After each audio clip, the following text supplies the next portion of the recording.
আসসালামু আলাইকুম রহমতুল্লাহি ওয়া বারাকাতুহু।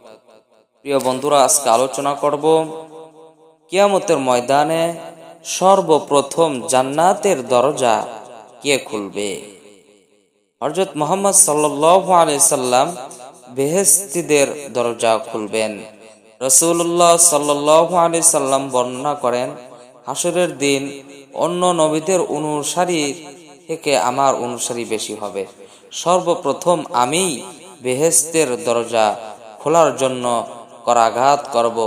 মুসলিম শরীফ। তিনি আরো বর্ণনা করেন, আমি হাসরের দিন বেহেশতীদের দরজার সামনে দাঁড়িয়ে তা খুলতে বলবো। বেহেশতীদের দারোগা প্রশ্ন করবে, আপনি কে? জবাবে আমি বলবো, আমি মুহাম্মদ সাল্লাল্লাহু আলাইহি সাল্লাম। তা শুনে সে বলবে, আমাকে এই নির্দেশ দেওয়া হয়েছে যে সর্বপ্রথম যেন আমি আপনার জন্যই দরজা খুলি, আপনার পূর্বে কারোর জন্য যেন খুলে না দেওয়া হয়। মুসলিম শরীফ। তিনি অপর হাদিসে বর্ণনা করেন, সর্বপ্রথম আমি বেহেশতীদের দরজায় কড়া নাড়া দেব, তারপর আল্লাহ পাক আমাকে ভিতরে প্রবেশ করাবেন। আমার সাথে তখন গরিব ঈমানদারগণ থাকবে। আমার এই বর্ণনা অহংকারমূলক নয়।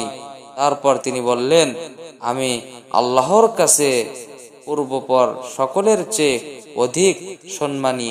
তিরমিজি শরীফ। প্রিয় বন্ধুরা, মেহেরবানি করে ভিডিওটা সবাই শেয়ার করে দিবেন।